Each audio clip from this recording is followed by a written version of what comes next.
Boa tarde, pessoal. Estamos aqui mais uma vez para dar sequência aos programas dos concursos e do Enem.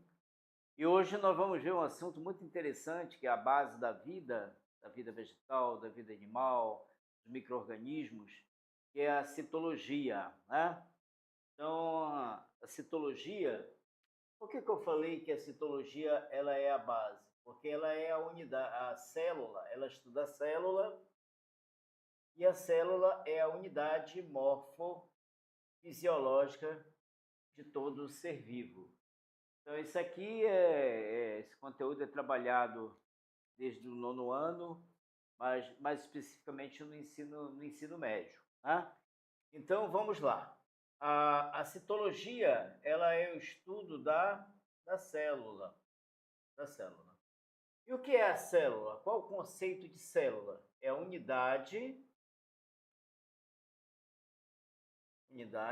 morfofisiológica de todo ser vivo, né? De todos os seres vivos.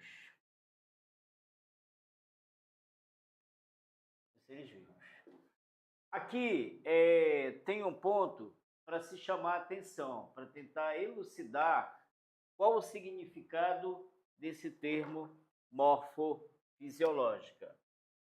Bom, então, morfo vem de morfologia, né? E fisiológica vem de fisiologia. Então, nós estamos conceituando célula. Célula é a unidade morfofisiológica de todo ser vivo. Morfo, ou seja, todos os órgãos, né? Aparelhos, eles são formados de tecidos, e tecido nada mais é do que um conjunto de células semelhantes com uma função pré-estabelecida, uma função de dar estrutura aos órgãos. E fisiologia são os eventos fisiológicos. E aí nós podemos citar a respiração, a excreção, a digestão, a transmissão dos impulsos nervosos, sistema muscular, sistema ósseo. Então, todos os eventos fisiológicos, eles são realizados dentro das células. Tem um grupo existe um grupo de citologistas que não consideram os vírus como seres vivos, né? Então, nos conceitos dos livros básicos, sei lá, célula é a unidade morfofisiológica de todo ser vivo, excetuando o quê? Excetuando os vírus. Então, há uma corrente de citologistas, inclusive da Inglaterra, dos Estados Unidos, da Alemanha, são centros avançados que querem excetuar os vírus. Então, os vírus não são formados por células, eles são destituídos de células. Os protozoários são formados por células. Por exemplo, nós temos os protozoários. Os protozoários eles são formados de uma única célula, né? Os protozoários, eles são seres unicelulares. Daqui a pouco, quando nós estivermos tratando das organelas, das estruturas presentes no interior das células, nós vamos ver como é que um protozoário consegue sobreviver sendo formado de apenas uma única célula. Quando você mensura uma árvore, por exemplo, uma árvore de 30 metros, quantos milhões de células não existem em uma árvore desse tamanho, uma árvore dessa envergadura? E um protozoário é formado de apenas uma célula e realiza todos os processos vitais para a sua sobrevivência. Nós vamos aqui falar de um aspecto importante da citologia, que é a teoria celular. A teoria celular, ela fundamenta a importância constitucional da célula, ou seja, ela diz que os corpos dos animais e das plantas são agregados de células individualizadas e diferenciadas. Então, nós temos os tecidos. O que são tecidos? Tecidos, eles são formados por um grupo de células semelhantes,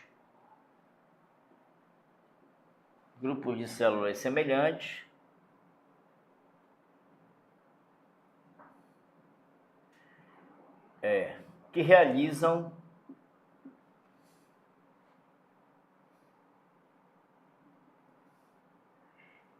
a mesma função, né? Que realizam a mesma função.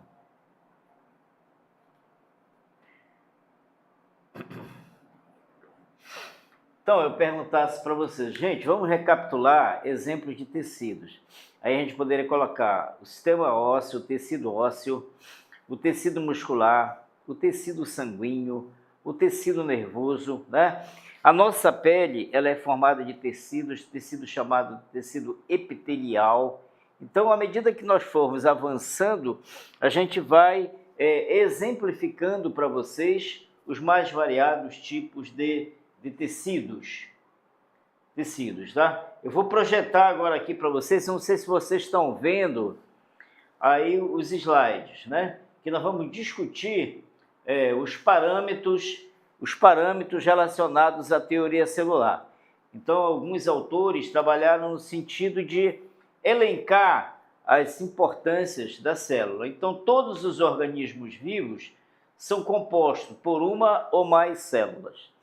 Então, os únicos que nós conhecemos unicelulares são as algas azuis ou cianofíceas, né? Ou os protozoários, que são unicelulares.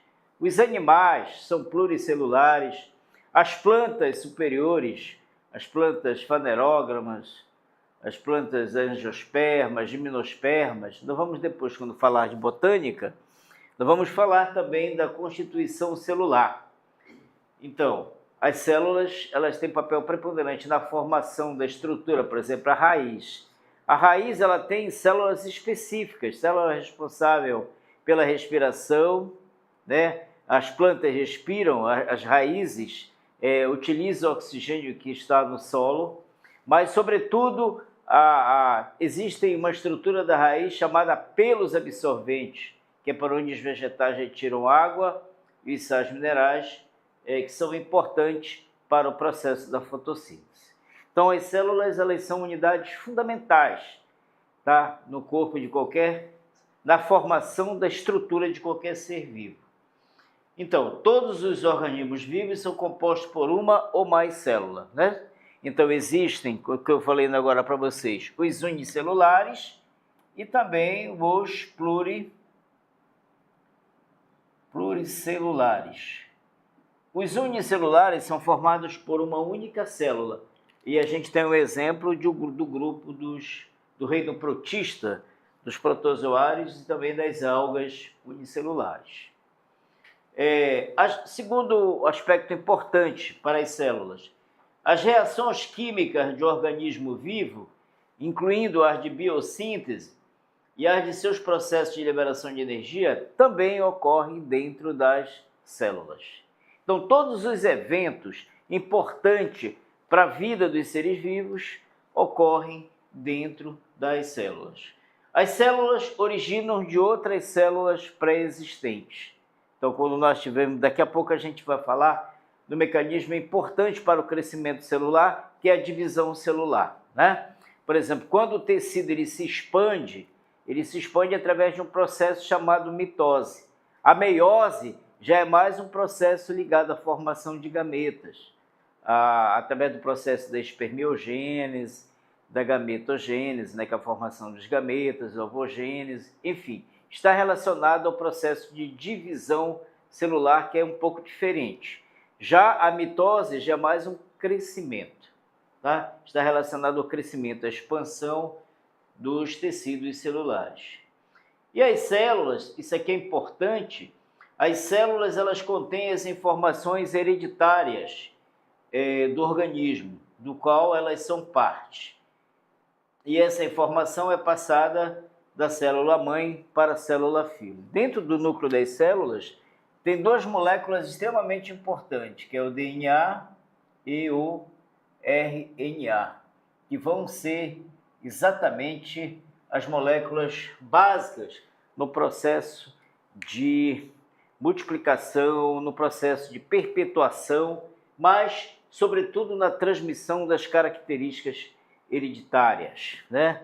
Que são repassadas do organismo dos pais para os filhos, ou seja, da geração F1 para a geração paterna, geração F1, a todas as gerações.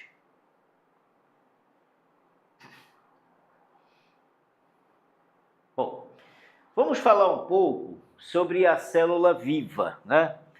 O que é uma célula viva? Vamos falar, nós já conceituamos células, falamos que célula é a unidade morfofisiológica de todo ser vivo, todos os seres vivos eles são formados por células, e essa palavra morfológica é importante que nós saibamos o significado dela.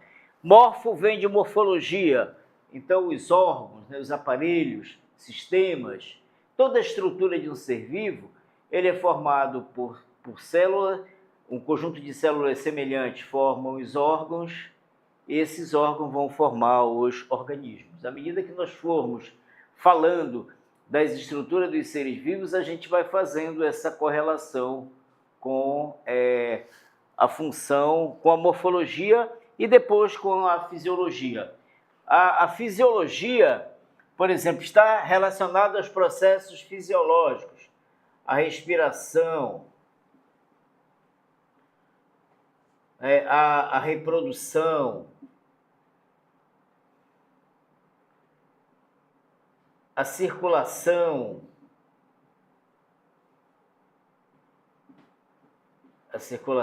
né? A transmissão dos impulsos nervosos, né? O sistema nervoso, a excreção.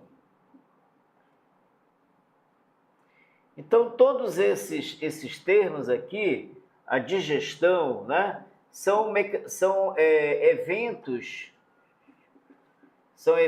fisiológicos, eventos importantes que são realizados dentro das células e que eles são responsáveis pela manutenção da vida.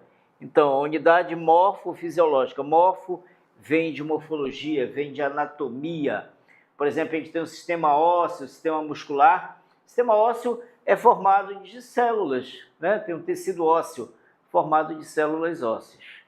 E aí a gente vai, à medida que nós formos avançando, a gente vai fazendo a correlação da importância da célula como um constituinte anatômico e um constituinte fisiológico.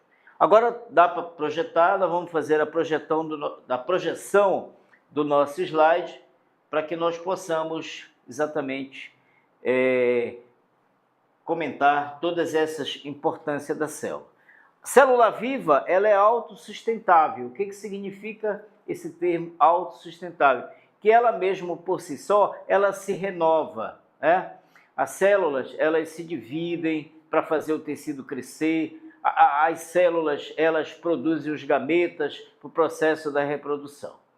E toda célula, ela é revestida por membrana, né? E uma membrana chamada membrana plasmática. Daqui a pouco a gente vai projetar exatamente aí um desenho para mostrar a membrana, a estrutura da membrana. Mas assim, uma estrutura bem geral, vamos supor que isso aqui seja uma célula, né? A célula, ela tem os seus constituintes gerais, que seria a membrana, essa que a gente está falando ali, membrana plasmática, tem o citoplasma, né? Tem o citoplasma. Isso aqui são os 3 constituintes básicos, 3 constituintes gerais de uma célula. Citoplasma. E nós temos a porção mais central, que seria o núcleo. Então, aqui nós temos as 3 principais estruturas gerais da célula.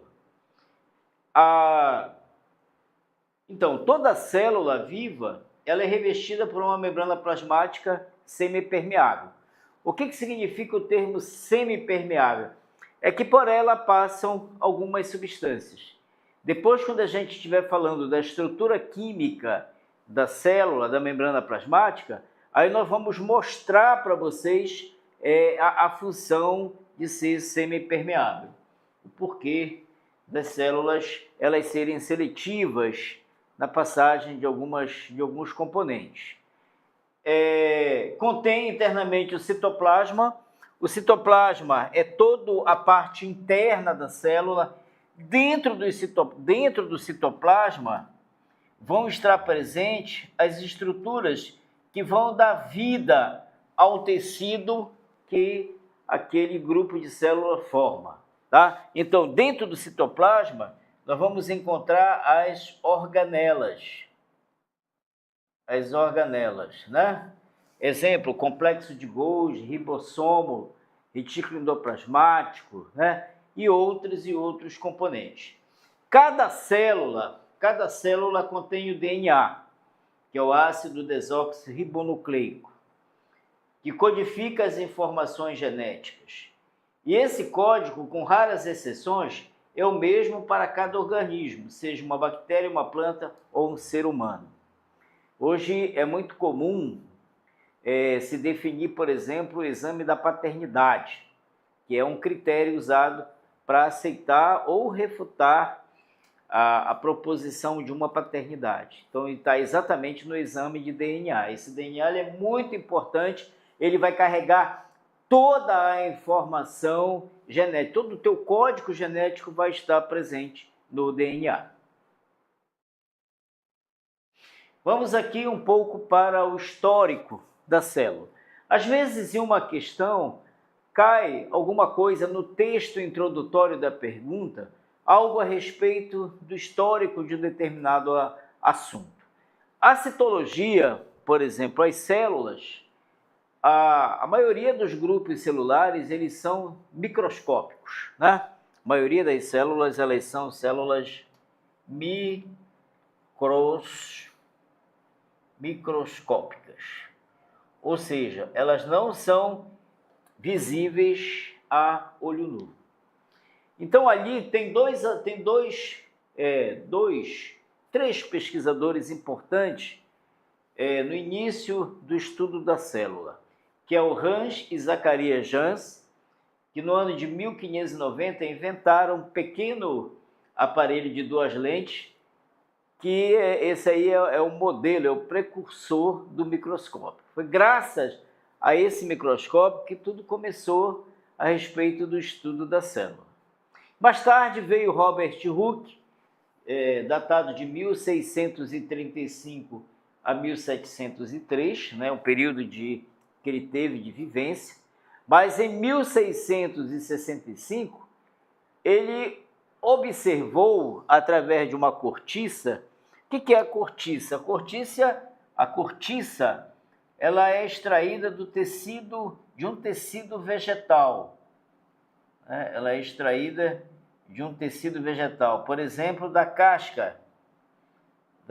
Então, tem uma espécie vegetal que produz todo caule, a maioria 99,9% das plantas que possuem caule, ela produz a casca, que nada mais é do que o suber, que é um tecido morto, né? Um tecido morto.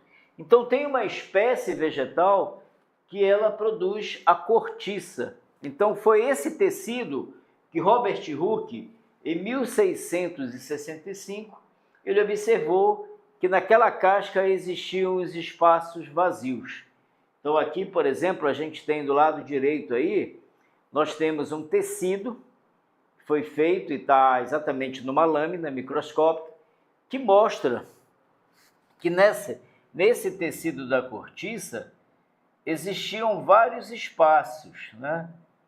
Existiam vários espaços. Se você olhar com bastante cuidado aí, dá para você visualizar ali. Então, esses espaços vazios, ele chamou de célula, né?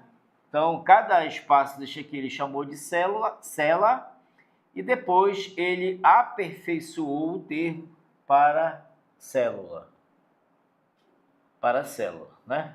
Hoje, com o advento da microscopia de varredura, com o advento da microscopia eletrônica, já é possível a gente ter um retrato bem fidedigno, bem real da célula, né? Então tem um termo que a gente tem que ter bastante cuidado quando nos depararmos com uma questão de citologia, que é o termo chamado de ultraestrutura. Ultraestrutura. A ultraestrutura, ela vai dar uma imagem real da célula. Por exemplo, se eu pego uma célula, um tecido vegetal, ou então eu posso raspar dentro da minha boca e colocar numa lâmina e corar, eu vou observar os tecidos, alguns tecidos. Mas só que o máximo que eu vou observar, por exemplo, são as células, né? São as células. O que tem dentro das células, você só é possível ver através da imagem via microscopia eletrônica, que também é conhecido como microscópio de varredura. Então, esse aparelho óptico, ele tem um alto poder de visualização. Então, tudo que se conhece, quando você olha num livro, você vê uma célula com todas as organelas, com o núcleo muito bem definido, aí a gente está tendo uma visão a nível de ultraestrutura. Quando Robert Hooke, pela primeira vez, observou o tecido de uma cortiça, que é uma casca de uma árvore, de uma espécie vegetal, ele observou que esse tecido ele era formado de vários compartimentos. Em primeira instância, ele chamou de célula, depois ele aperfeiçoou o termo para célula.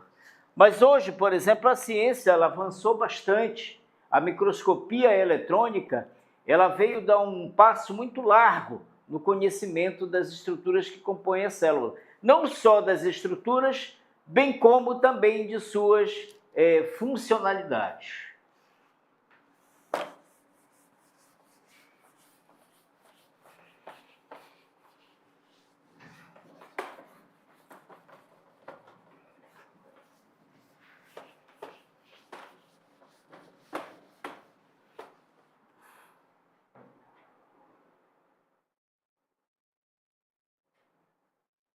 Bom, ainda continuando um pouco sobre o histórico do estudo da célula, tem ali o Theodor Schwann, em 1839, que ele pela primeira vez observou, fez a diferença de uma célula animal e uma célula vegetal, né?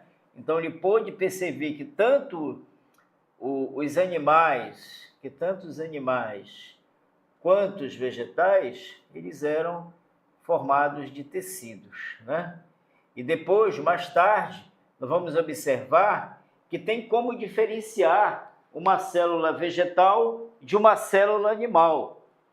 Por exemplo, tem um constituinte que está localizado, que está inserido na célula vegetal, na membrana das células vegetais, que é a famosa celulose. A celulose ela é uma substância que ela vai ser responsável, por exemplo, pela produção do papel. Então, esse papel que nós utilizamos para escrever, papel vegetal, né? Não é papel vegetal, é qualquer papel natural, ele é produzido a partir desse componente básico da membrana das células vegetais. Então, há diferença. Tem, por exemplo, as células vegetais, elas têm algumas organelas importantes, por exemplo, os plastos, né? Tem a clorofila, que é uma molécula muito importante, que é dentro da clorofila que vai acontecer a fotossíntese, né? Então, a clorofila é um pigmento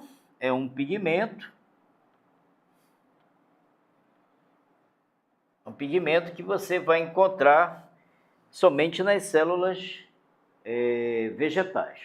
Alguns protozoários têm esses pigmentos, mas a maior prevalência da clorofila é nas células vegetais. Então, quando nós estivermos estudando os constituintes químicos e estruturais das células vegetais e das células animais, a gente vai ver que há essa diferença. E tem essa frase aí embaixo, que é o resumo, a síntese do que é a teoria celular. A teoria celular, ela afirma que todos os seres vivos são constituídos por células. Isso aí é o preceito básico da teoria celular. Hoje, por exemplo, a partir do século XIX para cá, século XIX, mais assim no século XX, a microscopia ela foi se aperfeiçoando. É igual a questão dos exames de imagem. Os paleontólogos, que são os que estudam os fósseis, eles se valem muito, eles usam muito a ferramenta de imagem, mas que técnicas eles usam? Eles usam a técnica do raio-x, né? Do raio-x. Mas hoje a gente sabe que além do raio-x tem ressonância magnética, tem tomografia computadorizada. Então a mesma coisa aconteceu com a citologia. O primeiro microscópio criado era um microscópio rudimentar, tinha uma estrutura metálica com apenas uma lente. Não tinha, por exemplo, uma acuidade visual que nem a gente constata através das imagens produzidas pelo microscópio de varredura. Então, aqui do lado, a gente tem o microscópio do lado esquerdo bacteriológico, que é o chamado microscópio óptico, que ele tem uma capacidade de aumentar até 2.000 vezes.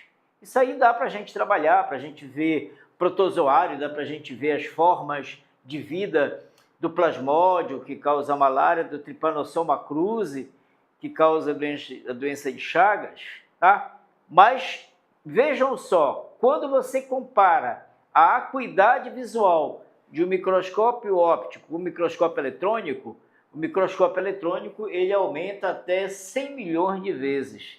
Então, realmente, ele te dá uma visão muito mais apurada. E a ciência óptica, né, ela está avançando a cada dia. Então, nós estamos agora no século XXI, daqui mais uns 50, 100 anos, nós vamos ter uma outra tecnologia, uma outra ferramenta que vai nos dar uma melhor visão em relação às células. Isso aí a gente está vendo só todas essas ferramentas, microscopia óptica, que aumenta até 2.000 vezes, e a microscopia eletrônica, que vai me dar um retrato fidedigno.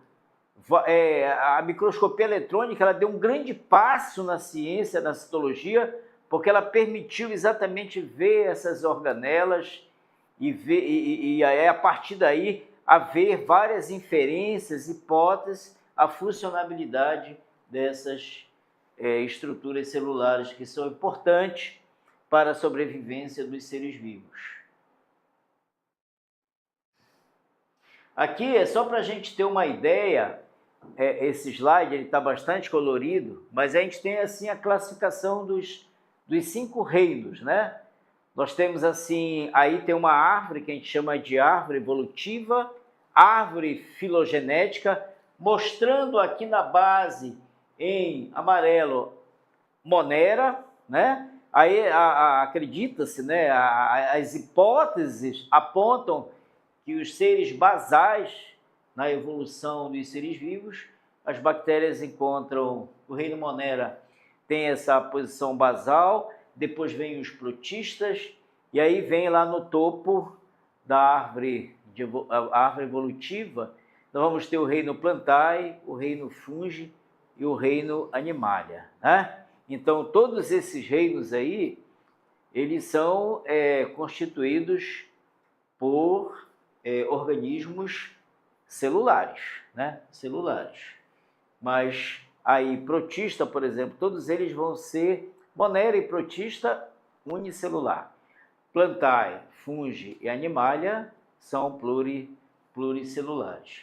Isso é importante. Isso aí são informações básicas, são ferramentas, mas que carecem que nós entendamos o que é isso, que nós tenhamos a compreensão real desses conceitos, dos conceitos que são bem gerais.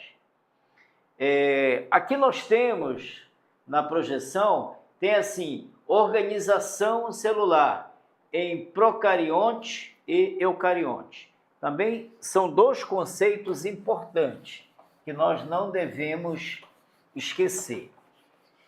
Isso aí são grupos. A partir dos seres constituídos por células, nós temos dois grandes grupos, que são as células procariontes e as células eucariontes. Essas células procariontes, elas têm características estruturais, assim como também as eucariontes, inerentes, algumas particularidades inerentes a elas, né? Então, vamos lá.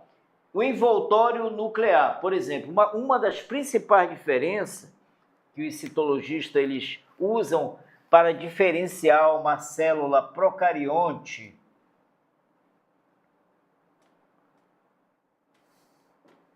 de uma célula eucarionte, a principal diferença é que as células procariontes, elas não apresentam envoltório nuclear, não tem membrana nuclear. Então, eu fiz ainda há pouco um desenho bem geral de uma célula com um núcleo, né? Então, por exemplo, nas células eucariontes, nós temos a presença da membrana nuclear. Membrana nuclear.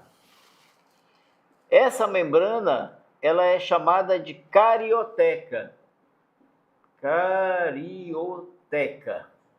Então, essa é uma das principais diferenças das células procariontes para as células eucariontes, né? Então, aí, por exemplo, aqui no nosso resumo tem várias características, por exemplo, envoltório nuclear, DNA, cromossomos, nucleolos, divisão, ribossomos, endomembranas, mitocôndrias, cloroplastos, parede celular, exocitose, endocitose e citoesqueleto. São estruturas, são eventos que a gente coloca e são utilizados para diferenciar uma célula vegetal, aliás, uma célula procarionte de uma célula eucarionte. Então, vamos aqui, envoltório nuclear. Nas células procariontes é ausente. Que envoltório é esse? É a membrana nuclear, né? O que tem dentro do núcleo de tão importante para ter essa proteção? Dentro do núcleo, nós vamos encontrar os cromossomos, né? Nós vamos encontrar os cromossomos, que são estruturas genéticas importantíssimas no processo da reprodução. Então, os cromossomos, os filamentos cromossômicos, nas células procarióticas, eles não têm envoltório, eles acham-se dispersos pelo núcleo. Então, isso que é a importância da membrana, da carioteca, do envoltório nuclear, é que ele vai guardar, ele vai manter ali os filamentos cromossômicos. Filamentos de cromossomos, né? Isso aqui, então, numa célula procarionte, as células procariontes, elas são desprovidas do envoltório nuclear. Eles não têm membrana nuclear, não têm carioteca. E as células eucarióticas não. Elas têm o núcleo muito bem constituído na presença do envoltório nuclear. Em relação ao DNA, nas células procariotas ou células procariontes, o DNA ele é livre de proteínas. E nas células eucarióticas, o DNA ele é sempre combinado com proteínas. Um outro aspecto a considerar nessa diferenciação, os cromossomos, por exemplo, das células procarióticas, eles são únicos. Eles são únicos, né? E nas células eucarióticas ou células eucariontes, eles são múltiplos. Os nucléolos, nas células procariontes, eles estão presentes. E nas células,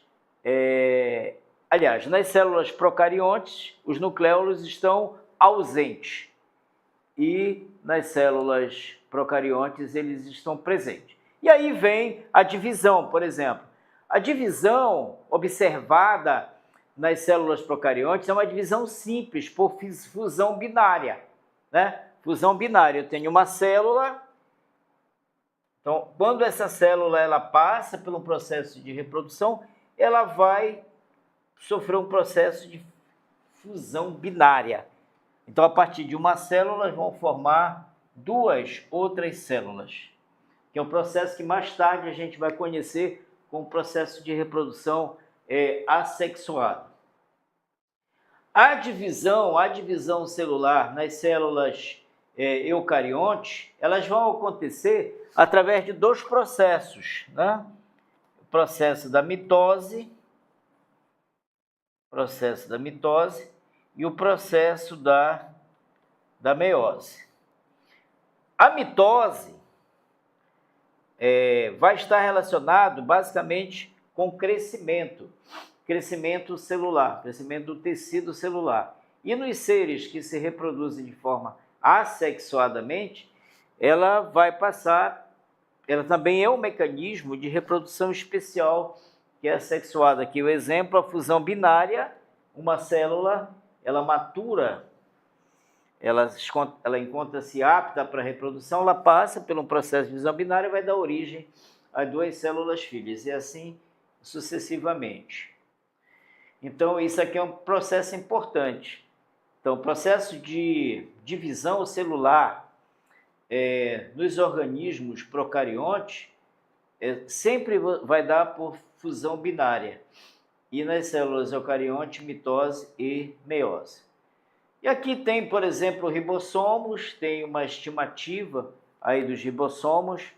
Os ribossomos são organelas importantes que vão estar relacionados com a síntese, com a produção de proteínas dentro da célula. E aqui tem uma série de outras estruturas, por exemplo, endomembranas. Nas células procariontes, elas estão ausentes, não há endomembranas. Nas células eucariontes, há endomembrana. Mitocôndria, que é uma organela muito importante relacionada à produção de energia. Nas células procariontes, elas estão ausentes. E na eucariontes, elas estão presentes. Cloroplastos. Nas células procariontes, estão ausentes. E nas células eucariontes, a presença dessa organela, do cloroplasto, ele vai ser específico de células vegetais. Tá? Então, os cloroplastos. Os cloroplastos, eles só vão ser encontrados nas células eucariontes. Mas eucariontes o quê? Vegetais. Você não vai encontrar em nenhuma célula animal, você não vai encontrar cloroplasto. Tá? Parede celular, por exemplo, nas células procariontes, elas não são celulósicas. Parede celular é uma coisa extremamente importante, é um parâmetro morfológico que é utilizado para diferenciar células animais e células vegetais. Tá? Parede celular. Então, parede celular é uma estrutura exclusiva do quê? De células vegetais.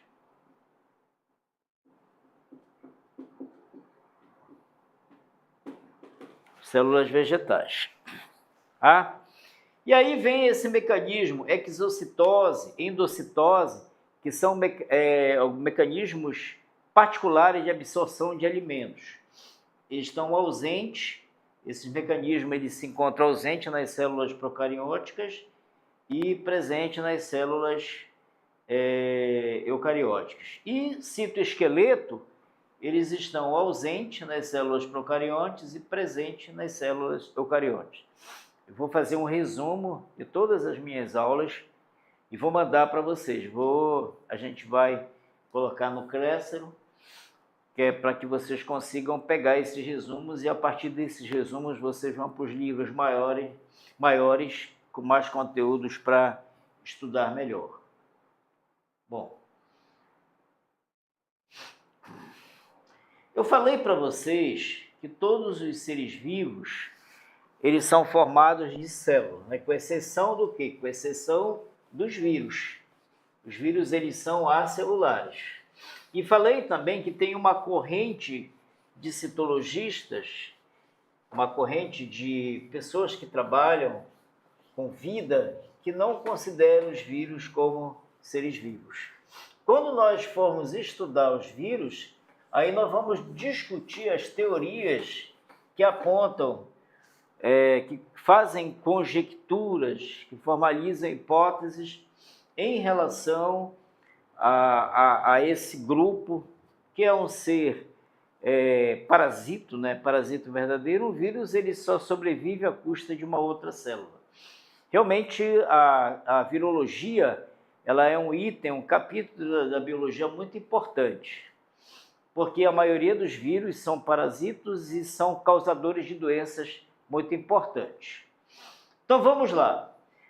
Em relação à classificação das células, então vamos lá. Os seres vivos eles são formados por células, né?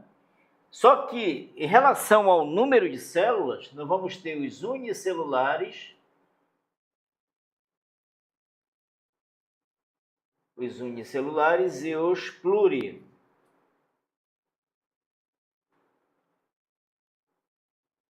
pluricelulares.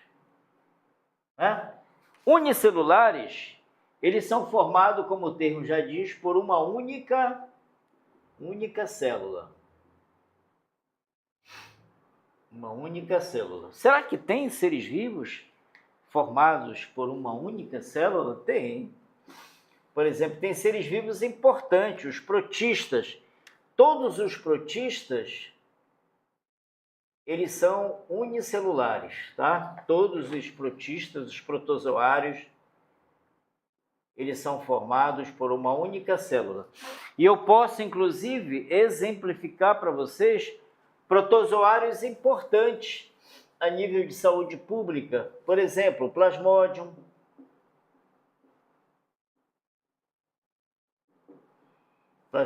né, que é causador da malária, o Trypanosoma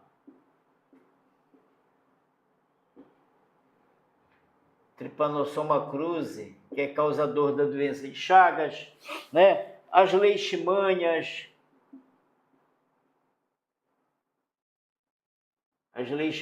que são causadoras de leishmaniose, tanto visceral quanto tegumentar. E nós temos uma série de outros protistas que são importantes, que são formados por uma única célula. E aqui nós temos exemplo aí no nosso slide, exemplo de seres unicelulares. Nós temos bactérias, nós temos alguns grupos de algas, as algas unicelulares, porque existem as algas pluricelulares, mas também tem um grupo de algas que são formados de uma única célula, que são as algas unicelulares. Que são as algas azuis ou cianofíceas. E tem os protozoários.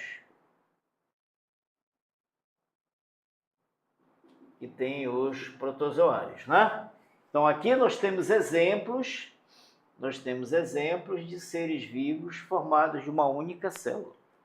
Seres vivos, por exemplo, que respiram, né, que produzem energia, que se reproduzem e são formados de uma única célula. E a gente vai ver mais para frente que eles são, apesar de serem formados de uma única célula, mas eles têm as organelas que dão todo o aporte fisiológico para que ele consiga se reproduzir.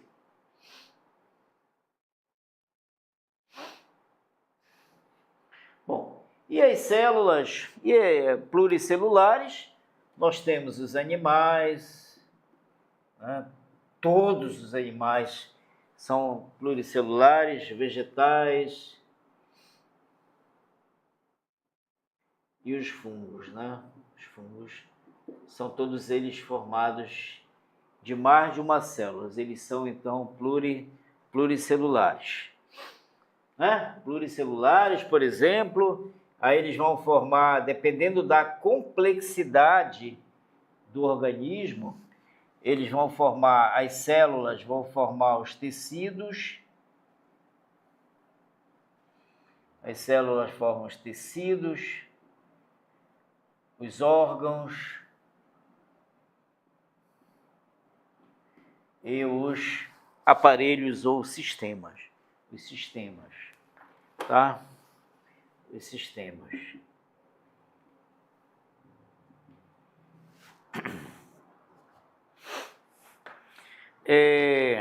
Um outro conteúdo que nós colocamos aqui é em relação ao tamanho da célula.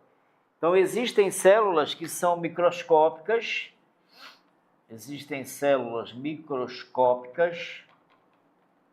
que a maioria das células são microscópicas, e as células macroscópicas.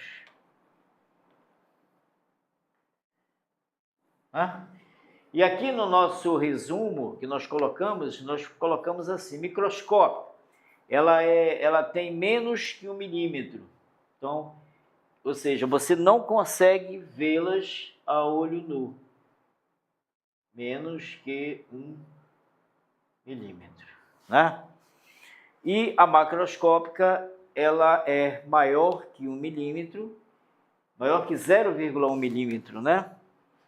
0,1 milímetro. Então, célula que é menor que 0,1 milímetro, elas são células microscópicas. Você não consegue vê-las a olho nu. E as maiores que 0,5 milímetros, elas são células consideradas macroscópicas. Nós temos 2 exemplos de células macroscópicas fáceis de serem percebidas, grandes. Um é o ovo, né? O ovo é uma célula gigante, esse ovo que a gente sempre come com feijãozinho aí, e também o gominho da laranja. O gomo da laranja, ele é o exemplo de uma célula macroscópica. E, bom, em relação a formas, as células, elas são polifórmicas, elas apresentam de várias formas. Tem as células discoides, por exemplo, as hemácias são modelos de células discoides. Tem células esféricas, tem as células estreladas, por exemplo, o neurônio. Aqui nós temos o esquema do neurônio, que seria uma das maiores células presente no corpo humano. Ele tem a forma estrelada. Também tem as células fusiformes, que são células alongadas, tá? E agora eu quero que a gente observe, quero que vocês foquem as ações aqui para essa estrutura das células. A gente projetou aqui no slide. E eu falei ainda agora para vocês que basicamente uma célula ela é formada por 3 partes básicas.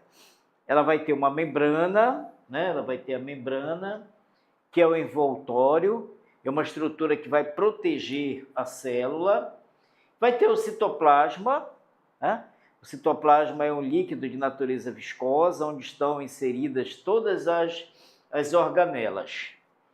Não sei se vocês estão conseguindo ver aí, muitos estão assistindo a aula com o celular, mas quem está no computador, ou então na Smart TV, que dá para você selecionar, você vê que aqui dentro, aqui essa célula é uma célula que tem um corte, aí tem uma estrutura maior, que está aí de cor violeta, de cor roxa, que é o núcleo. Então mostra, por exemplo, a membrana nuclear, que é a estrutura que vai envolver o núcleo.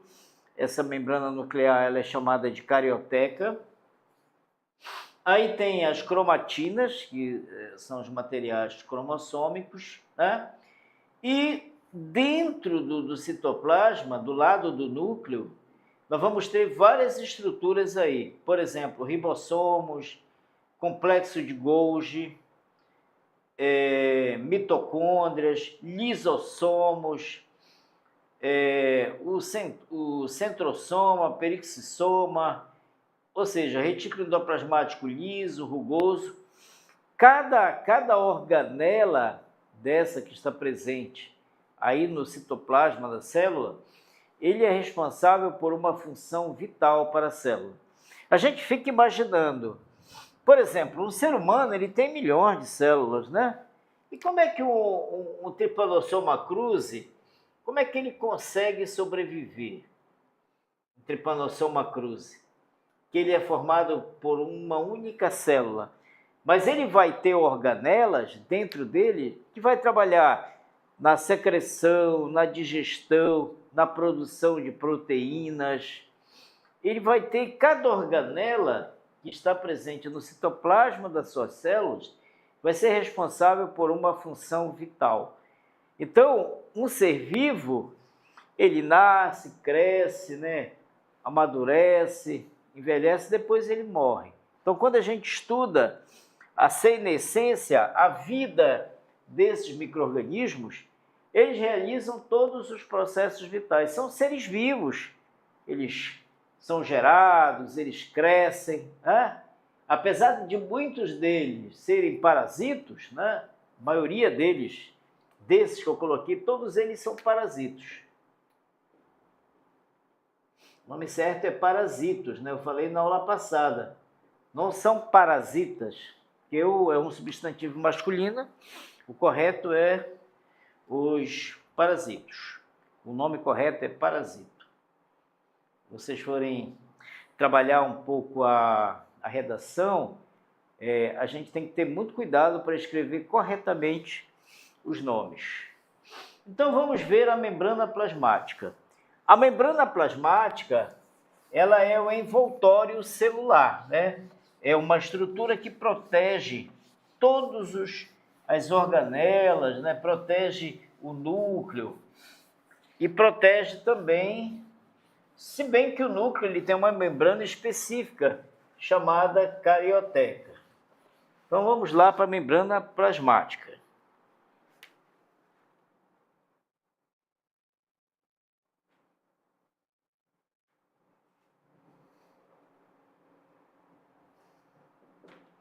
Bom, mais uma vez a gente vai tentar desenhar uma célula aqui com as suas partes principais. A membrana plasmática, MP, exatamente é essa estrutura que vai proteger todo o conteúdo citoplasmático. Aqui na parte central a gente tem o núcleo e aqui nós temos o citoplasma. No citoplasma é que nós vamos encontrar as organelas, que são as estruturas que vão dar vida à célula. Por exemplo, nesse momento, todos nós, seres aeróbicos, seres humanos, estamos respirando. O que acontece com a molécula de oxigênio que a gente consegue inalar? Essa molécula ela vai pelas vias respiratórias, as narinas, a laringe, faringe, e vai para onde? Lá para o pulmão. Lá no pulmão, lá nos alvéolos pulmonares, ela vai cair na corrente sanguínea. De lá elas vão para dentro das células. Dentro das células, elas vão especificamente para dentro de que organela? Das mitocôndrias. que elas vão participar da produção de energia. Então, cada organela dentro de uma célula, para o ser humano, para todos os organismos pluricelulares, e mesmo para esses organismos que são unicelulares, eles vão ter uma importância vital para a vida, né? Isso a gente, à medida que a gente for trabalhando, a gente vai exemplificando. Muito legal, ficou bem, agora aproximou mais, ficou melhor assim. Então, membrana plasmática é uma estrutura dupla que envolve e protege o interior da célula. Qual é a principal função da membrana plasmática? É a permeabilidade seletiva. Permeabilidade seletiva. O que significa isso aí? É que as células, elas selecionam substâncias, elas têm a capacidade de selecionar as substâncias que entram e que saem da célula. Então, vejam só, a principal função é que ela seleciona, né? Ela não vai deixar as nossas células serem invadidas, porque a invasão de uma substância indesejável para o metabolismo da célula pode causar problemas ao funcionamento das células e, dependendo do nível da quantidade dessa substância, pode comprometer o tecido, o órgão, enfim.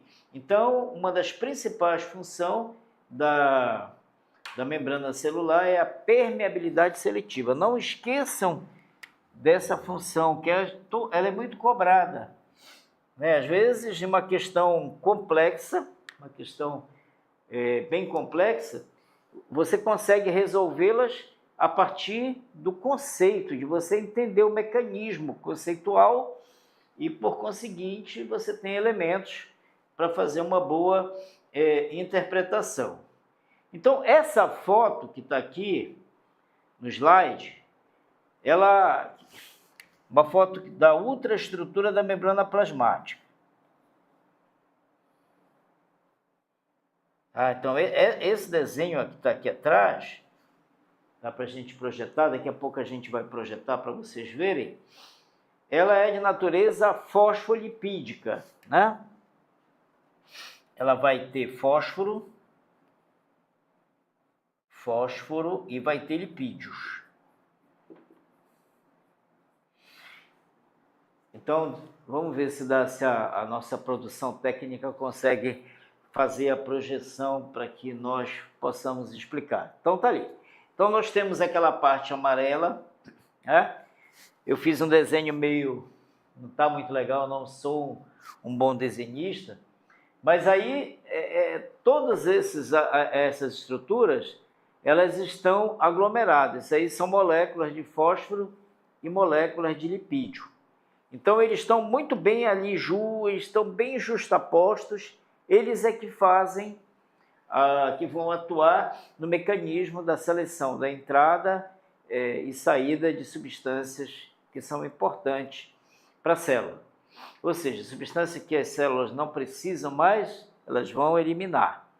E substâncias que são importantes para a vida da célula, elas vão fazer a absorção. Além, é claro, de fósforo e de lipídio, a gente vai encontrar algumas proteínas, alguns carboidratos, e todo esse mecanismo, essa junção de substâncias químicas, eles vão atuar no processo de seleção de substâncias que entram, que saem da célula e que vão conferir à membrana a principal função de permeabilidade seletiva. E aqui, gente, nós temos elencado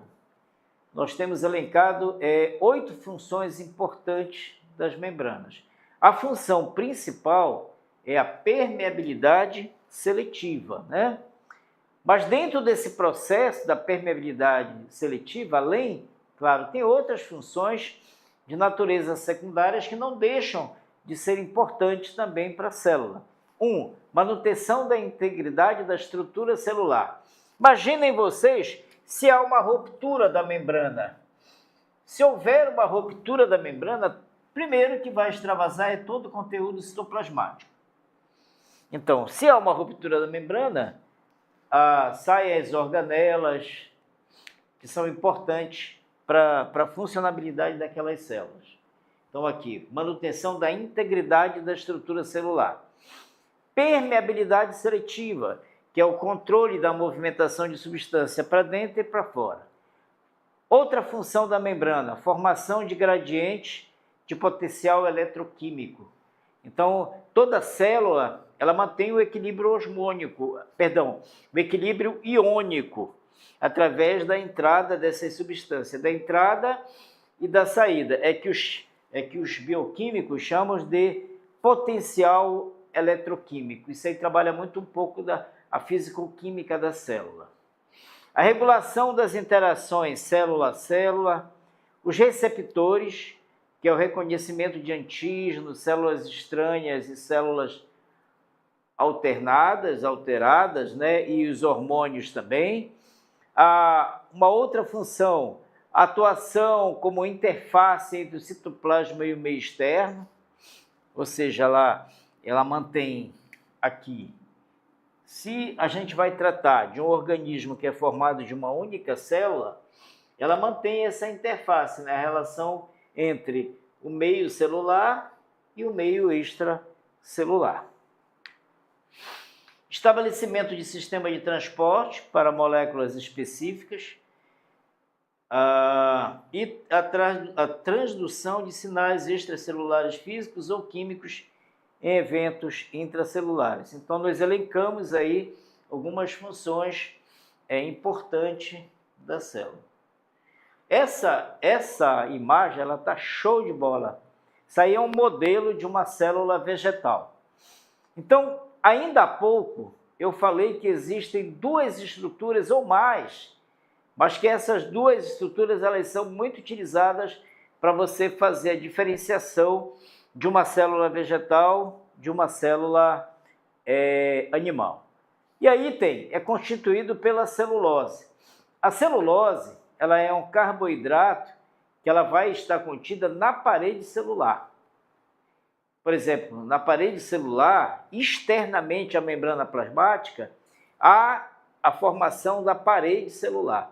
E a parede celular, ela é rica em celulose, né? E aí tem também os cloroplastos. Os cloroplastos, eles não existem em células animais. Eles só vão existir em células vegetais. É claro, a principal função da parede celular, ela vai reduzir a perda de água, né?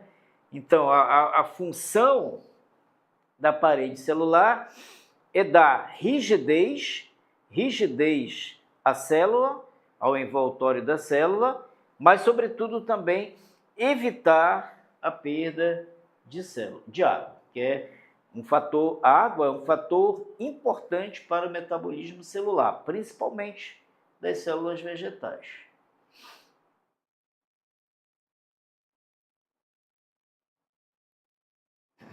Bom, essa imagem dá para a gente ver melhor ali a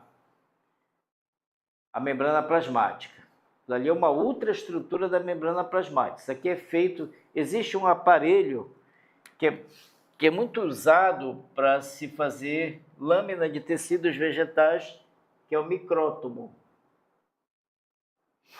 Então, quando vindo na questão essa palavra micrótomo, não tem nada a ver com uma estrutura celular. É um aparelho.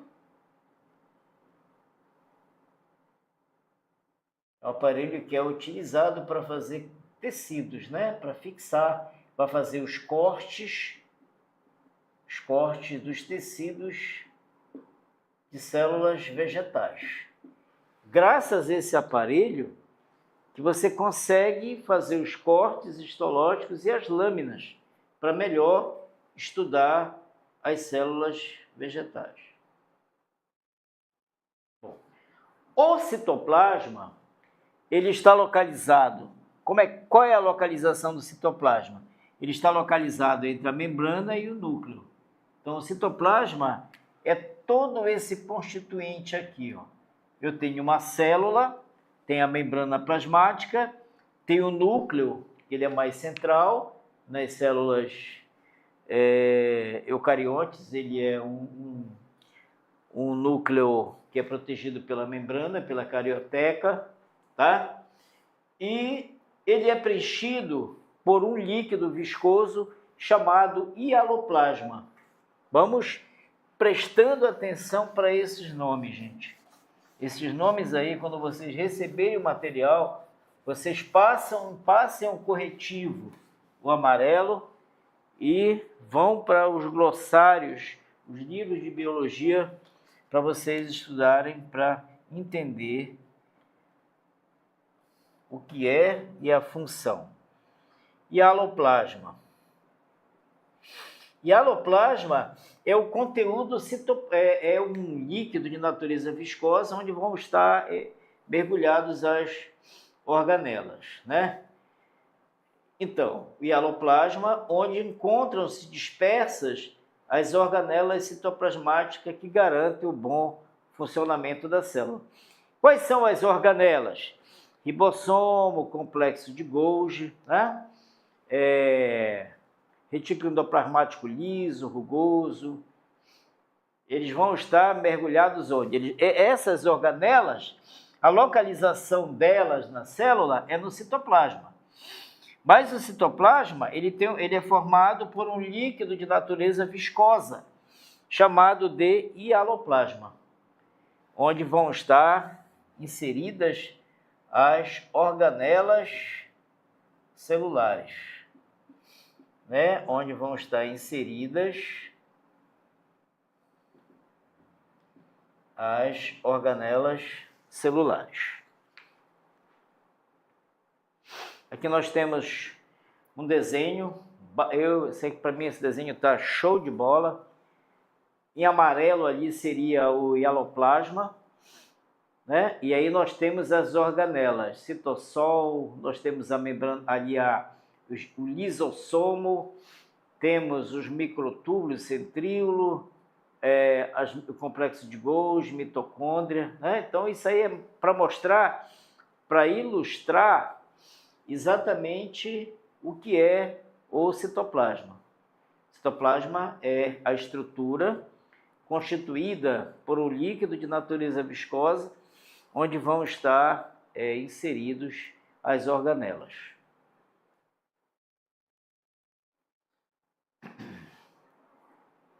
Bom, faltam aí 5 minutos para nós finalizarmos a aula.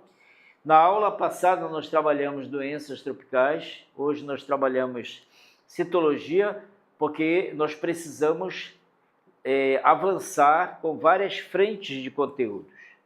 Na nossa próxima aula a gente vai terminar o assunto de citologia, aliás, citologia sim, essa parte geral, vamos falar um pouco da divisão celular, mitose, meiose e qual a importância dessas organelas, tá, gente? Estudem, a gente vai anexar ao Classroom, que está no Google Meet, todos os resumos para que vocês possam ir estudando, e nas aulas subsequentes, se vocês tiverem dúvidas, vocês podem fazer a pergunta que nos é repassada, tá?